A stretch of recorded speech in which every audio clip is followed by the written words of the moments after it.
In Arabic, the name of Muhammad, Muhammad's got many names, but one of the most important name is Mustafa. Mustafa in Arabic means he who was selected. And the idea is that since the time of Adam, the first human being, God selected from every generation the best of all the descendants of Adam. So there was some kind of natural selection, one generation after the other. Until at the end, he selected the best of the best of the best of the best. And this is the Prophet Muhammad. And he chose him to give him his word, the exact word of God, and of course selected him to be the prophet that will bring to humanity the finest of all revelations. This is Islam.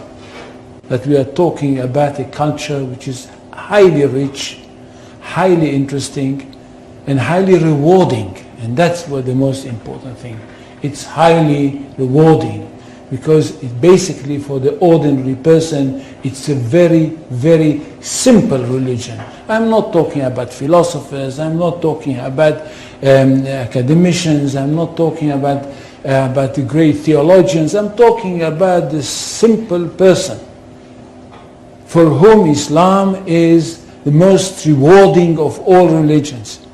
At the end of the story, if he is a good Muslim and he dies, he is going to go straight into paradise, and paradise is described in the most colorful way possible in the Quran. And for this reason, I think we should speak about Islam with great respect. And not just, as I can hear some people say, well, it's Islam, it's nothing. No, it's not. And it's not a simple thing that a person like me and others like me in the academy, in fact, dedicated their life for the studying of this culture. Now, Islam is not a religion in the ordinary, simple way of thinking. Islam is a culture which comprises everything. And most of all, it is a culture based on revelation, and it is a culture which is based on a legal system. It is basically a legal system. It is a legal system which comprises everything. It comprises the life of the individual, it comprises the life of the society, it comprises the state. That's one thing. Secondly, it is a world religion. It's not like Judaism, which is not a world religion. It is connected with the chosen people and it's only for them. And it's not connected with the territory of the world, it's connected with one small country. Islam is a world religion connected with the world, and it wants to establish world order. For Islam, the whole world is one state. And all the people of the world are those people who live in this one state. Now when Muhammad came with this idea, the words came from God to him. And it says, I don't know how many, do any people know Arabic here? They don't. So I will not quote in Arabic.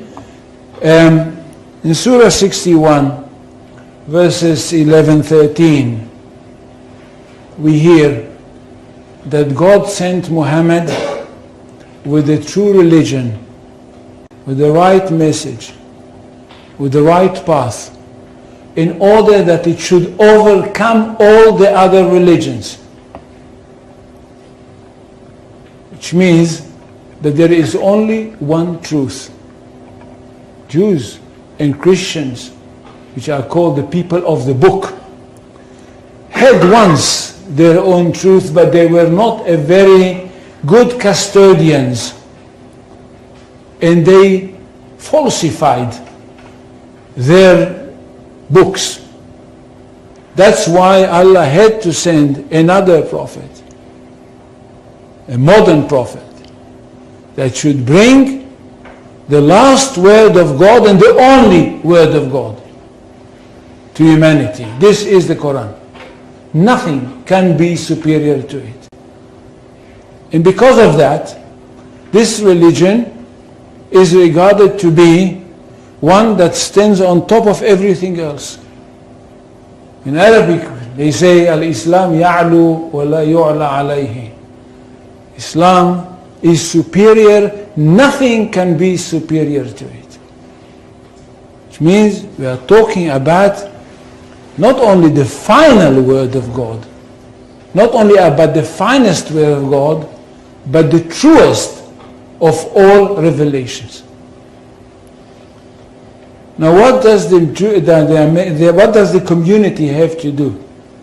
The community of the believers. Those people that were lucky enough to have their hearts open and to have accepted the call of the Prophet Muhammad. What do they have to do? They have a mission in this world. To bring the word of God to the whole universe, or if you want, to the whole of this planet.